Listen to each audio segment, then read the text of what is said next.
Sri Sachidananda Sadguru Sainath Maharaj Ki Jai.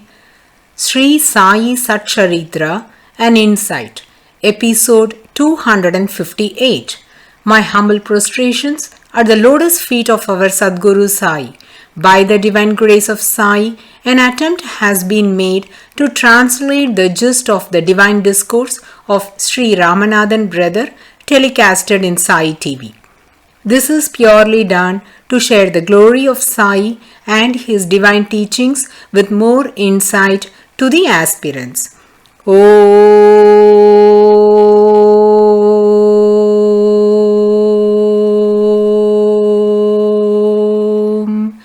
Gurur Brahma Gurur Vishnuhu Gurur Devo Maheshwaraha Guru Sakshat Parabrahmam Tasmai Shri Gurave Namaha. Devotees, we have been listening to the blessings bestowed by Sri Sai Maharaj to Chandrabai Borkar. Let's continue to heed more enthralling stories in this connection. Her husband was Ramachandra Borkar. He was an engineer and an expert in his field. He didn't have faith on God or saints. At the same time, he never placed any hurdle for his wife Chandrabai's worship on God or gurus. He gave her freedom to worship or visit the temples and gurus as she desired. But he personally never accompanied her to any of the holy places or saints. Ramachandra Borkar had to travel to many places in India on account of his work. During his travel, Chandrabai Borkar, rather than staying all alone at their home in Vileparle, would come to Shiradi and spend her time serving her most revered guru. In the initial years, the residents of Shiradi would let their home for pilgrims to lodge. So Chandrabai Borkar would stay in one of the houses at Shiradi as a paying guest. Similarly, Radhabai Chandorkar, wife of Nana Sahib Chandorkar, would also stay in Shiradi and serve Sri Sai Maharaj. Both these devotees served the Guru while their husbands were stationed at different locations owing to their work. These ladies became closely acquainted and would lodge together in one of the devotees' houses at Shiradi. Radhabai was short-tempered and Sri Sai Maharaj worked to discipline this behavior of hers at various circumstances. Once, when she came and sat at Dwarakamai, Sri Sai Baba advised her thus, Radhabai, if anyone utters anything to you, don't respond to them in a harsh manner. Instead, simply walk away from that place. When you tolerate the behavior of others, then I am greatly pleased with you. But if you reprimand them, then I am hurt. Realize the significance of my advice to you and keep in mind when you mingle with others. Later, Radhabai shared this advice of Sri Sai with her husband, and her perception on the advice was Sri Sai Maharaj is omnipresent and has permeated in all creatures. Hence, rebuking any living thing is same as chiding him. Also, he emphasized on patience and tolerance. In response to this, Nana Sahib Chandorkar said, Sri Sai Baba has proved his omnipresence at various instances to me.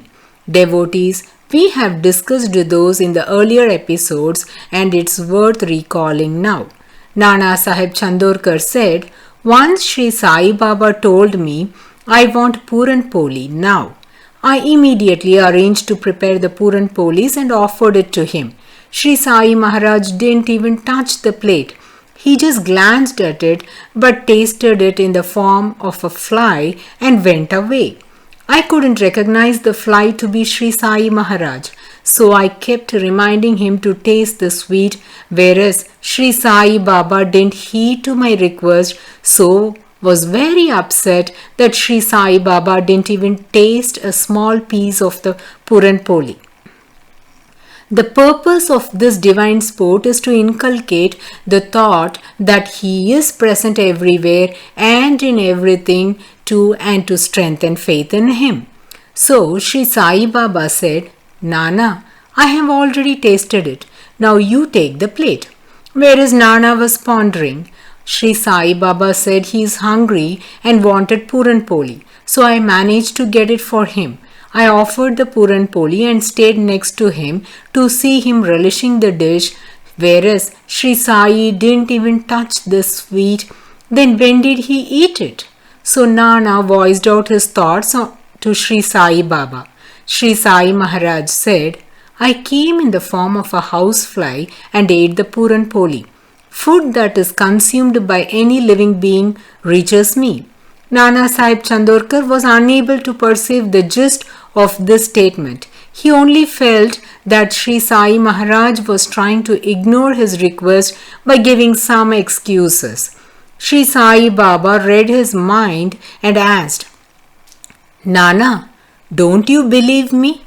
Nana said, Baba, please show me some evidence to this incident. Sri Sai Baba showed a hand gesture which reflected upon a subject that only Nana knew and can catch the purport of it, but others. Nana Sahib was astonished because the incident that Sri Sai Baba gestured to him occurred at his young age, which was very subtle and not known to others. This secret was maintained by him for these many years. But Sri Sai Maharaj revealed to Nana that he, the omniscient one, knew even that secret. This was the testimony to the fact that Sri Sai Maharaj is a Sarvantaryami and nothing is veiled to him. Nana Sahib got the gist that the Lord present in him is also present inside the fly. This enthralling experience Nana Sahib shared with his wife Radhabai. Sri Sai Maharaj, to elevate the aspirant spiritually, used many tactics. Many incidences are underscored in Sri Sai SATCHARITRA to testify this. For the same reason, he also instructed Radhabai to chant his name incessantly, as that would aid her to progress in her spiritual path rapidly. This is a subtle way of initiating the devotee. Radhabai diligently followed the directions of Sri Sai Baba. She would carry on with her chores, but her lips kept chanting the name of Sri Sai Baba. At times, her mind was engrossed in the work she was doing and not on Sri Sai Maharaj. The spiritual progress will be great if the person chanting the name of the Lord also keeps the mind on the Lord than on the chores. Though the former one will grant her blessings, comparatively the latter is the best process for an aspirant to follow. Many aspirants might have this doubt, but logically the mind, body and heart must be in harmony while engaging in spiritual practice, and this synchronization will elevate the soul spiritually. Even I had a similar doubt, says Ramanathan brother, and that was clarified when he got to read a miracle. That was the one advised by Sri Sai Maharaj to Radhabai Chandorkar. Sri Sai said, Radhabai, you are ever engaged in grinding the millstone, but the flour is not smooth. There are still granules in them. If you focus well while grinding, then we can get a smooth flour. Nevertheless, don't stop grinding. Radhabai didn't get the gist of what Sri Sai Baba said to her because she is not engaged in constant grinding of any grain. Then what is that Sri Sai Maharaj is pointing out?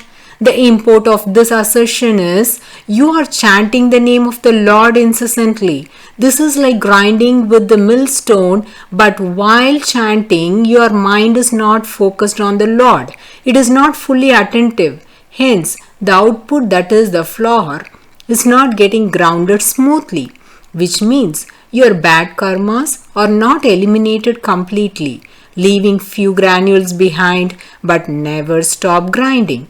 Devotees, what a beautiful simile this is. something significant to ponder. Sri Sai Baba's advice is very practical, easy to understand, and cannot be overlooked. We all have a big heap of karmas, almost the size of a mountain to annihilate. Though they are not grounded to a smooth floor, at least they are broken into small granules. So don't ever stop doing your Nam Jap. Devotees chanting the name of the Lord grants immense blessings, and this message is conveyed by Sri Sai Maharaj to Radhabai Chandorkar. As Ramanathan brother mentions, even my fickle mind had this question: if chanting the name of the Lord amid all distractions would grant any blessing. But now, when Sri Sai Maharaj has given his assertions, then why worry about the results? Let's continue our spiritual practice, trying to place our focus on God. The results will be amazing. We will be saved from the severe clutches of the bad karma and gain patience and courage to manage its impact without complaining or moaning. Such is the power of chanting the Lord's name. Getting back to the original thread, Radhabai Chandorkar and Chandrabai Borkar partnered to perform their service to Sri Sai Maharaj and traversed their spiritual path very sincerely under the direct supervision of Sadguru Sri Sai Baba. They both were blessed to experience many divine sports of Sri Sai Baba. At times, when Chandrabai Borkar was traveling to places along with her husband, the most compassionate Sri Sai Baba appeared as fakir and professed unique instructions to her. Her husband Ramachandra Borkar had a peculiar issue. He travels to different locations on account of work. At times, he gets into depression, and the decisions he would make will be based on emotions, so his acts will not be logical. He will not be mindful of his consequences. Thus, in the year 1908, he was assigned a project to construct or repair a bridge at Pandharpur. As usual, Chandrabai Borkar came to Shirdi to serve her Guru Sri Sai Baba. Both Radhabai and Chandrabai were seated at Dwarakamayi in the presence of Sri Sai Baba. At that juncture, Sri Sai Maharaj instructed Chandrabai to immediately start to Pandharpur and said, "I shall accompany you. I don't worry about traveling, but you need to go there as soon as possible." Chandrabai was in a fix because she was aware that Sri Sai Maharaj would not go anywhere outside Shirdi. Hence, she was stunned to hear this pronouncement of Sri Sai Baba. She knew there was a deeper connotation to his utterances. Sri Sai Baba was pestering her to rush. Chandrabai Borkar started immediately to Pandharpur, accompanied by two other ladies. They reached Pandharpur and she went to the location where her husband could be working. But to her utter dismay, he was not found there. When inquired, the manager said Ramachandra had resigned his job and went from here. She was shocked hearing this. At the very moment, she saw a young fakir standing next to her. He smiled at her. Whereas Chandrabai was very upset and nervous, though she had unswerving faith on Sri Sai Maharaj, this shocking news pushed her in deep sorrow that she was unable to even reciprocate a smile to that fakir and ignored him completely. Now the fakir initiated the conversation. He called out, "Bai, what is bothering you? Why are you so upset?" Bai means sister, and Sri Sai Baba also addresses her as Bai. But Chandrabai was distressed that she did not give any reply to the fakir. The fakir said, "Don't worry. Your husband is in Dond railway station. You immediately go to Dond. It's very far from Pandharpur. It might take 7 to 8 hours to reach there." She had little money left and is also accompanied by two other women. With the money Chandrabai has, she can travel only up to Kurdwadi and not beyond that. Whereas this fakir is advising her to go to Dond. Chandrabai threw her frustration upon the fakir by asking, "Where will I go for money?" The kind fakir, without any delay, pulled out 3 train tickets from his kafni that would enable the 3 ladies to reach Dand. He said, "Mother, without hesitation, you proceed to Dand and make no further delay." Chandrabai took the tickets from the fakir. Lo! The next moment, the fakir vanished from her sight. She was wonderstruck and realized that the fakir was none other than her Sadguru Sri Sai Baba. Devotees recall the assertions of Sri Sai Maharaj to Chandrabai at Shiradi. He said, "Mother, you go to Pandharpur immediately and I will come with you. I don't worry about traveling. Fear not, I will be with you." True to his words, he did travel to Pandharpur and handed over the train tickets to Chandrabai Borkar, which she realized later. As instructed, 3 of the ladies immediately boarded the train to Dand. They reached the Dand railway station to find Ramachandra Borkar seated in a semi-conscious state holding a cup of tea that was half drunk. What happened next? Did this incident change the perception of Ramachandra Borkar upon Sri Sai Baba? More astounding leelas in connection with this family can be heeded in the coming episode. Bow to Sri Sai, peace be to all.